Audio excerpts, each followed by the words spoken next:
Sorry. 그다음에 다음 분 소개해 드릴게요. 이분은 그 닥터 렌달 페리시고요. 그리고 이분이 임페리얼 대학교에서 오신 분이고요. 제가 앞서 설명해 드렸던 프로에드하고 GSDC 파운더이기도 하고요.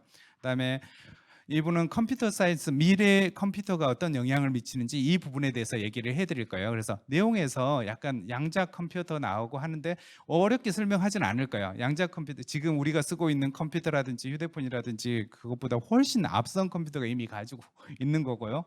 그래서 미래에 어떻게 발전한지, 그다음에 그죠? 챗 GPT 왜 이런 것들, 그다음에 우리가 뭐 지금 웨어러블 기기 왜 이런 것들에 대해서 좀 설명을 해드릴 거예요. 그리고 여기에서 고라고 나오는데 고가 그 일본어로 바둑을 얘기하는 거거든요. 그래서 우리는 익숙한 알파고가 있죠. 알파고에 대한 얘기를 하니까 왜 이런 용어만 좀 이렇게 하면 그렇게 내용 어렵지 않고 좀 쉬운 내용으로 좀 얘기를 했거든요. 그래서 많이 도움이 될 것 같고요. 또 임페리얼 대학에 대해서 설명해 드릴 겁니다. 오케이?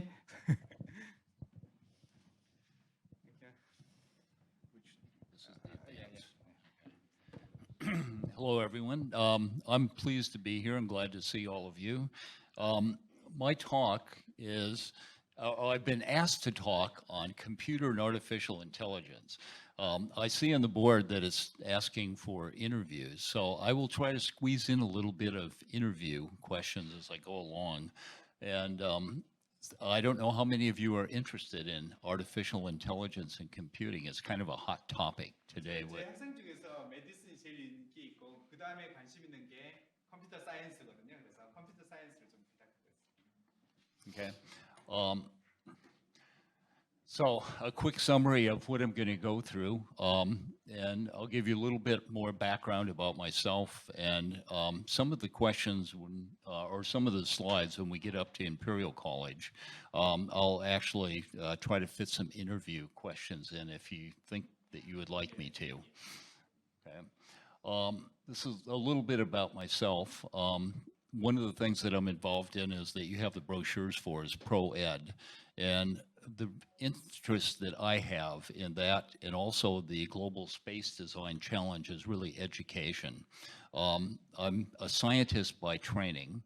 I have done some computer things in the past. I originally programmed computers way back when the computer was as big as this room, and you did punch cards and you got out an answer. And now this is much, much more powerful than those old computers. So things are evolving fast. But I'm really interested in education. I've written one paper called The Theory of Knowledge, which is about constructivist teaching techniques. And I hesitate to use the word teaching because what we really want to do is facilitate students to learn on their own. And these programs like ProEd and the Global Space Design Challenge and the charity that I work on here is all based on that concept of wanting students to learn rather than being taught. Whoops, I went the wrong way. Sorry. So this is a page from the brochure that you have on ProEd. So you can all look at that on your own. If you need to and want to, there's two websites that you can look up to get more information about both the the Global Space Design Program.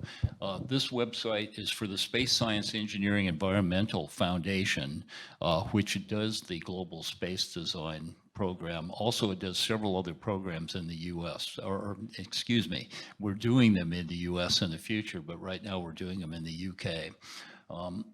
Those programs are space settlement design, also environmental design competitions, and for younger students, galactic challenges and eco-meets. And some of those we're actually starting to do in China at the moment, and they will be coming to Southeast Asia, and if anybody's interested, eventually Korea. ProEd, the Global Space Design Challenge, the Environmental Design Challenge, all support the charity, which is the SSEF. And for those of you that have students, and I know there's some here in the UK, at OIC, they're free to enter these programs that are put on by the Space Science Engineering Foundation. There's no cost. They're open programs to everybody. So this is a little bit about the GSDC. It's for 15 to 18-year-old students. It's an industry simulation. It was based on the concept of what really happens, like at NASA in the United States. Different companies are given a request for proposal, and they submit in a presentation to NASA the results of their research in doing that proposal. The students organize into companies. They elect their own officers. They have their own engineering staff. Adults are there to supervise them. They do it much like they would do at NASA. They have red teams of adults that go along just to check to see how the students are doing, but it's all students' own work, not adult input. There's no teaching involved at all. And they do learn a lot after they go through that process. Imperial College, I'll let you read this, and while you're looking at it, I might talk a little bit about interviews. The interview procedure at Oxford and Cambridge is substantially different than Imperial College and the other G5 universities. Not all departments actually even hold an interview. So if you're interested in a topic and you don't speak well to people or respond well, you might choose a department that doesn't have an interview. But most of them do. If you get an interview at Imperial College, you have a very high probability of getting a place and getting an offer at the university. It's quite different at Oxford and Cambridge. They're there to see how you think. And you're going to be interviewed by different people, not just a person that's in the department interviewing all of the students. A lot of times you're going to have tutors, professors that are actually going to be working with you, and they want to know if they want to work with you. And you get also to decide if you want to work with them. So never think when you talk to students or the ones of you that are students here, an interview is both them interviewing you, but there's also a little bit about you interviewing them. You want to make sure that you really want to be there. So Imperial College is fairly large, has 125 countries. I think I said a different number earlier. It has the highest concentration of high-impact research in the UK, and that pretty much also is in the United States and the world. It has it's very research intensive. So it's technical, science, technology, engineering, medicine, but also business school. So one thing that we'll talk about later is Imperial College is spread out and throughout London through 13 different hospitals. They're all large hospitals. They're the primary hospitals in London, Chelsea, Westminster, the Royal Free. So there's a very large medical component to Imperial College. And as I said earlier, there's also a lot of non-British students. I think in my department, which is Earth Science and Engineering, it's at least 35%. And when we get to medical, it's slightly different because there's a limit on how many foreign students can actually go to medical school.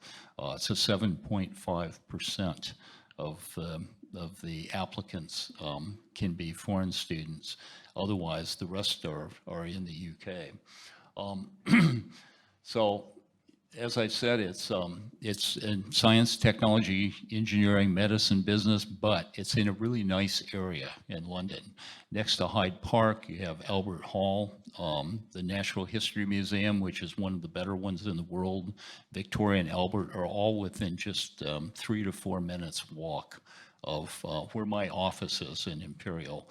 And so I really love the area. It's a great area. And if you're interested in shopping, it's about a 10-minute walk to Harrods.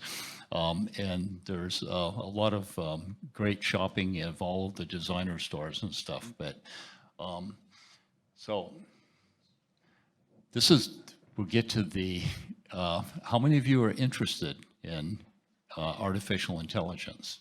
Anybody want to raise a hand? So this, okay. How about computers in general? Other than using this computer, now everybody has one of these here, I'll wager.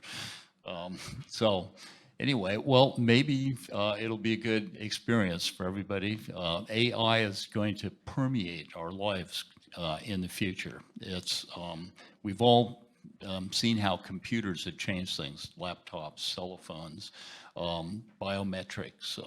Everything is quickly moving in that field, and artificial intelligence has only played a small part up to this point.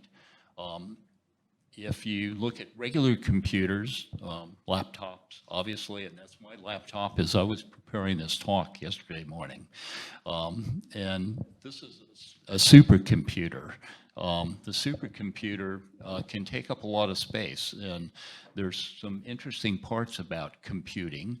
You can build these massive computers that are very fast, but they still have one issue: they're linear. They use bits just like the phone does, just like the laptop does.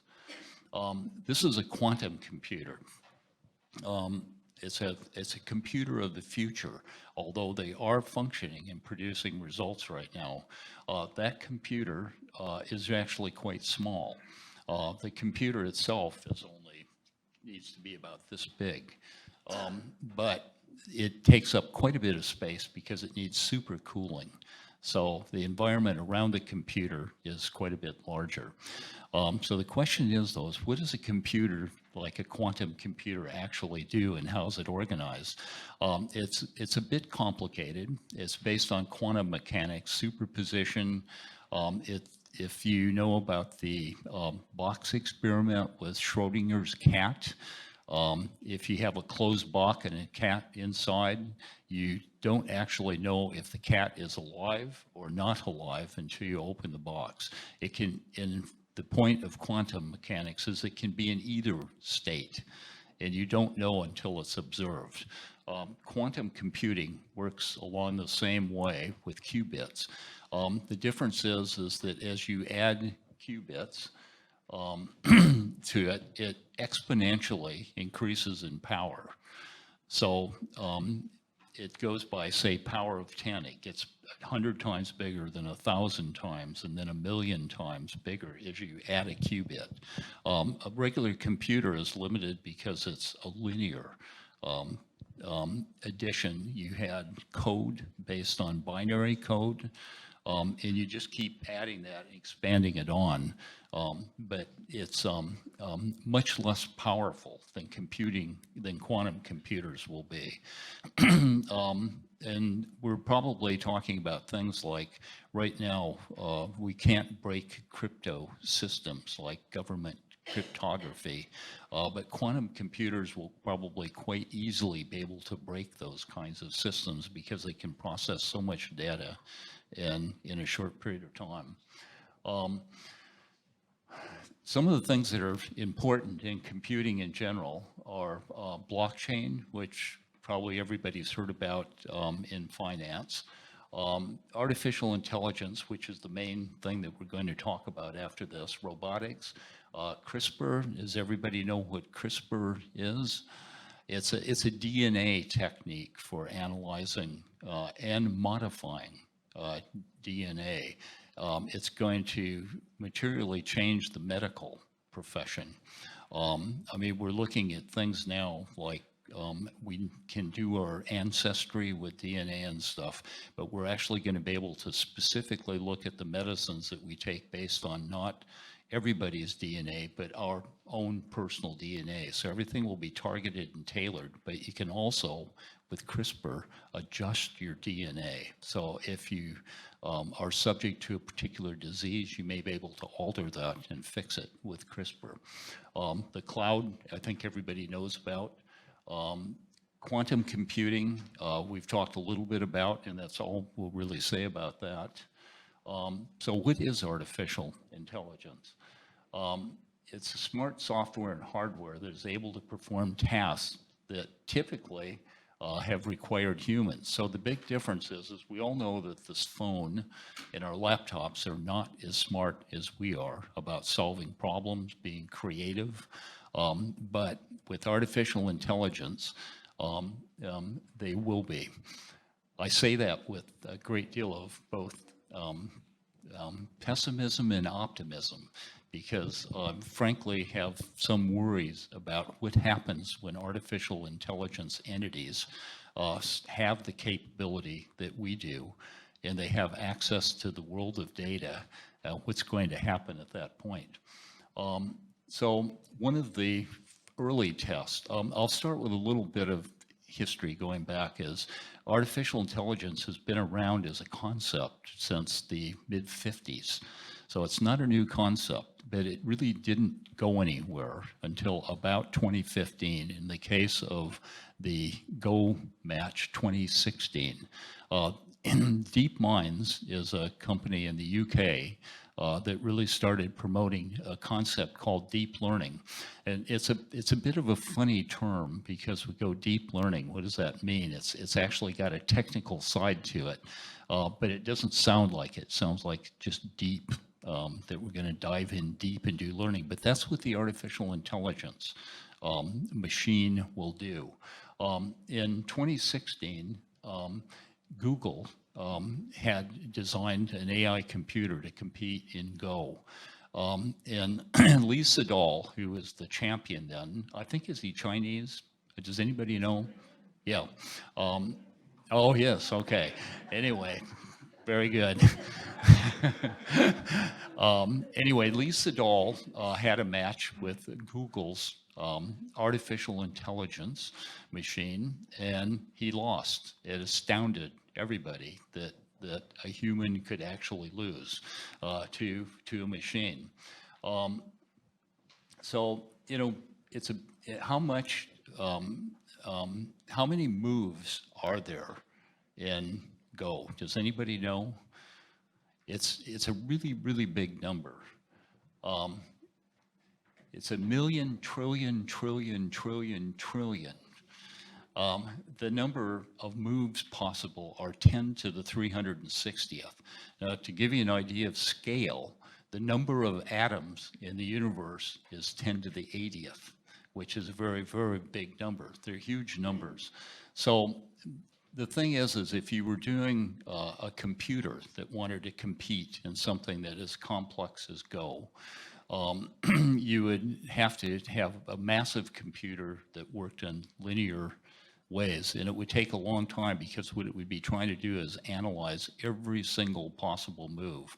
So Lee Sedol makes a move, the computer looks at every possible outcome, and there's a huge amount of them. It would not be possible for a regular computer. I see Andre shaking his head over there, wondering about that number, 10 to the 360th. It's a very big number, there's no doubt. And so it wouldn't be possible to program a computer to do that, a regular computer, a quantum computer, or AI computer can do that. AI does not work in a linear fashion. It will not just have to assess every single move. So it's much, much better. Everybody's probably heard of ChatGPT now, I'm sure. Has everybody used it here? Anybody used it? Okay, a few nods and stuff. I've tried it. I've asked it for all kinds of different things. I asked it to write a book. I thought, I write novels for fun, and I thought, okay, I'm going to be pretty useless writing a novel in the future when I can have a computer do it in a matter of a half a second or a millisecond. And so I asked ChatGPT to outline chapters, and then I asked it to start writing chapters. When it wrote a short chapter, I said, no, I'd like a little more detail than that. I'd like, 2,000 words instead of 250 words. Right back, I got an answer right back. It's pretty amazing, and it's good. So eventually, these AI programs are just in their infancy right now. Yet we're already starting to be impacted by them. One of the areas, and for your, is it son or daughter that's at OIC? Okay. One of the areas that's really going to materially affect is going to be medicine. So I put a slide up here. This is a space settlement, one of the ones that we do in the space settlement design competitions, which I'll say for a settlement requires not only engineering and architecture, but it requires medical, government, security, all kinds of things. So a settlement is good for all different areas of students and their learning. So that's what we do with the Global Space Design Challenge and also the Charity Space Design Challenges in the UK, and also Galactic Challenge, which is for 9 to 14-year-olds. Yasmin's son just participated in one as he just turned 10, and I think was quite excited about it. So something we're all faced with now is facial recognition. It's something that we see every place. I look at my phone, I can sign on with facial recognition. So that's one of the things that's progressing along, that's changing our lives now. There's agriculture. Now, I don't know how many of you would have thought about this, but once upon a time in my past life, and somebody says you've done several things, but I say I'm old, so of course I've done several things. I owned a ranch. I raised hay for animals, llamas, cattle, and other things, and used to spend hours to get up at 5 o'clock in the morning, get on a tractor, and go around squares around the field, either planting, cutting, or harvesting hay.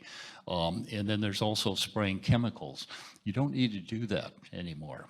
John Deere tractors have programmed the tractors. They go out by themselves, and you just say, here's the map of the field, and it goes around the field all day, and the farmer doesn't have to sit on the tractor. The same thing would go with spraying. You can use drones to go around and spray your crops. An area that I was in raised apples. When there was a frost, the apples would freeze. So another thing that I've done that maybe Yasmin doesn't even know about is they used to have a helicopter, fly helicopters, which I actually love, but they are a little dangerous, I have to admit, if you do it too often. But I used to take the helicopter, go to the apple orchard when the frost set in, and would just hover all around the orchard to beat the air so that you stir up the air and you don't get the fruit killed by the frost. We all know what's happening in factories. Years and years ago, I visited a Ford factory, and I was amazed that it was all of these robotic machines building the cars and very few people. But another area that's going to be really impact us is education.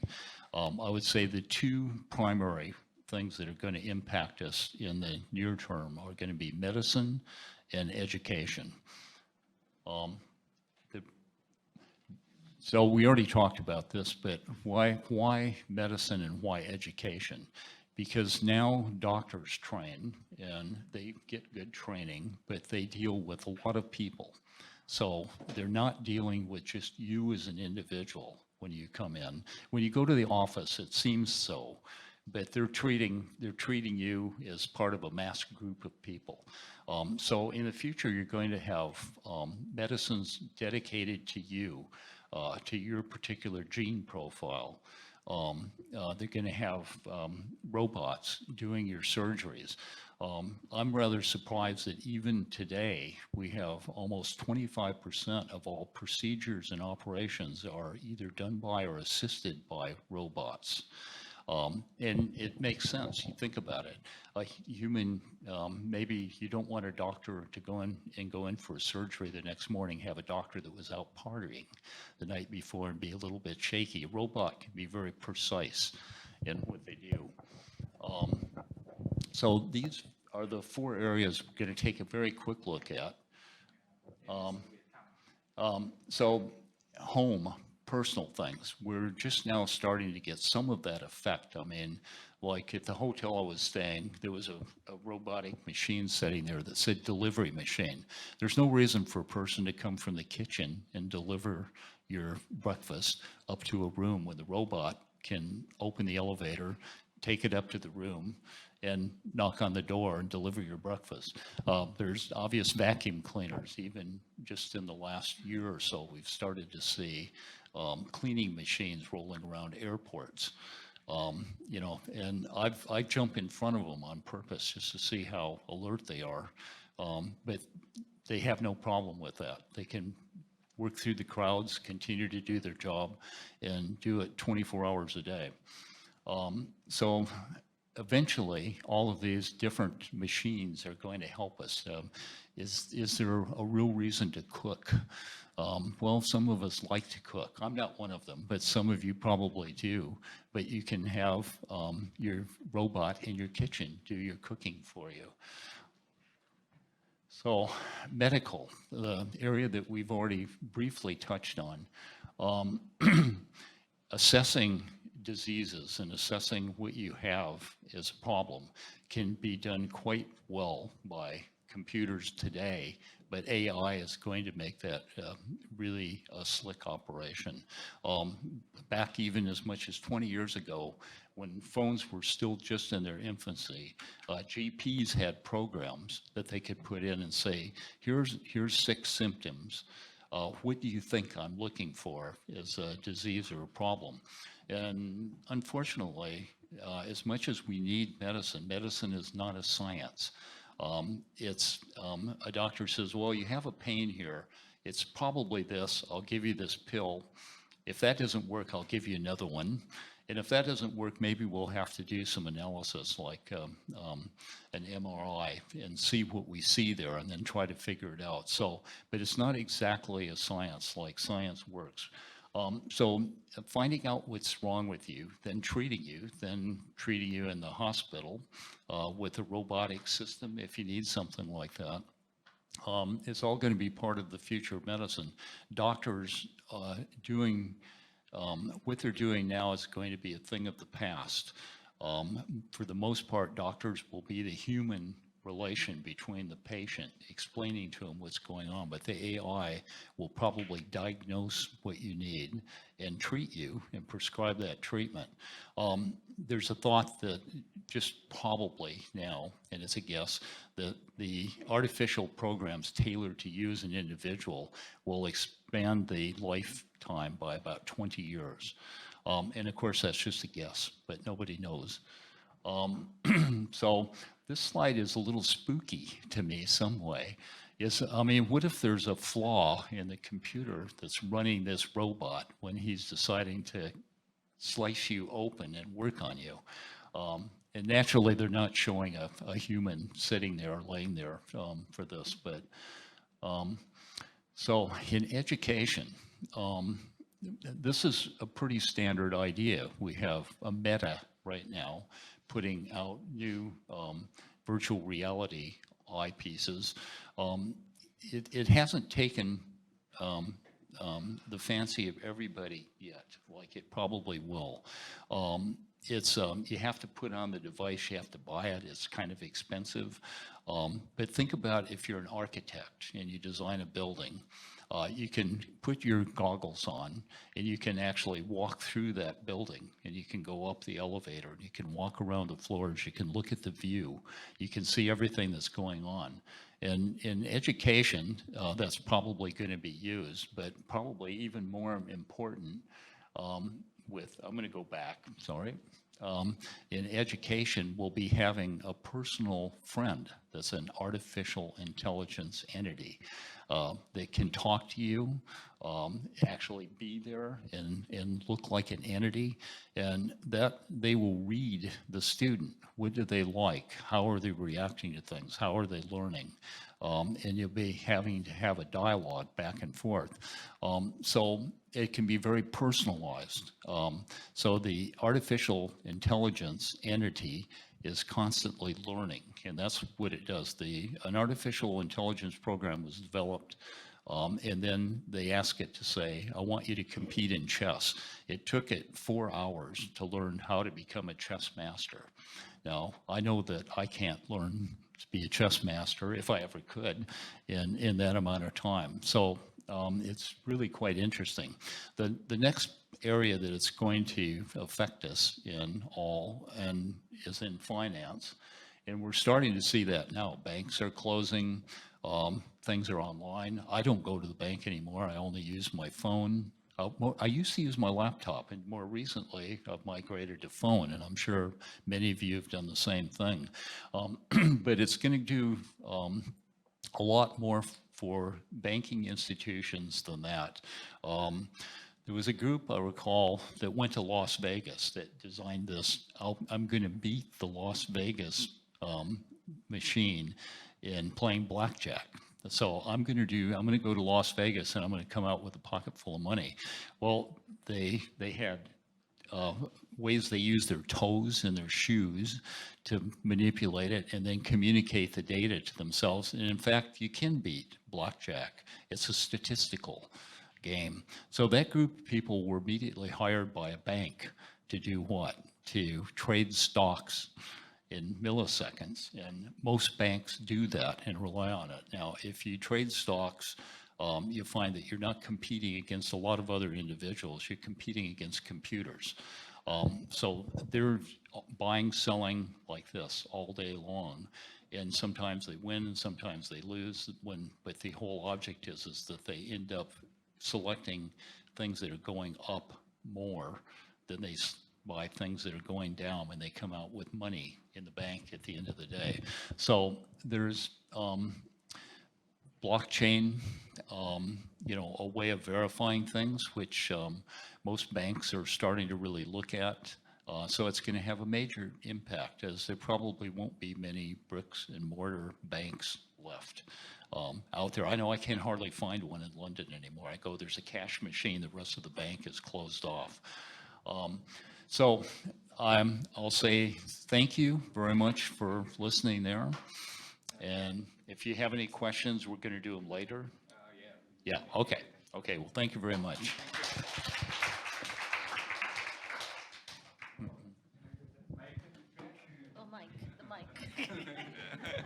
감사합니다. 그래요. 지금 AI에 대해서 지금 저희 학생 중에 그런 약간 좀 일화가 있어가지고 잠깐만 얘기해드리면, 제 학생 중에 컴퓨터 사이언스를 하고 있는 친구가 있거든요. 그런데 여름에 그 인턴십을 하거든요. 7월, 8월 그때 많이 하거든요. 그래서 제가 좀 추천도 많이 해주는데, 골드만삭스에서 일을 한다는 거예요. 2개월 동안. 아니 컴퓨터 사이언스인데 왜 골드만삭스에서 일해? 라고 했거든요. 근데 이런 프로그램이라든지 사고 팔고 뭐 이런 것들이 되게 많이 있는 거죠. 우리도 다 금융거래를 다 모바일 폰으로 하는 것처럼. 그래서 그 얼마 정도 버는지 물어봤거든요. 그래서 무료로 하는 거지, 그죠? 한 물어봤는데 한 달에 500만 원 정도로 번대요. 그래서 아, 그렇게 가는 이유가 있구나. 왜 그렇게 생각했던 것 같아요. 지금 아르바이트 하는 정도인데, 예, 아시겠죠? 그래서 아무튼 컴퓨터 사이언스는 지금 현재 공부하고 있는 친구도 5명 OIC, 총 6명 있는데 그 중에서 2명이 의대를 간다고 했다가 컴퓨터 사이언스로 또 바꿨거든요. 그리고 그건 사실은 OIC 독특한 프로그램 때문에 그러긴 하는데, 워크 익스피리언스를 해야 되고 왜 그걸 줘야 되는지 알아야 되고 뭐 이런 부분이 있긴 하는데, 그죠? 그 부분은 이제 야스민이 좀 해줄 거 도와드릴 거예요. 야스민, we are going to have some break, so we have sandwich or juice and something. So maybe 10 or 15, yeah. Okay. 지금 그 약간 15분 정도, 그죠? 제가 좀 준비한 게 좀 있거든요. 제가 좀 드릴게요. 그래서 음료수하고 샌드위치하고 뭐가 포함이 됐는지 잘 모르겠는데 좀 드릴게요. 그리고 나서 야스민한테 마이크를 넘길게요. 네, 감사합니다.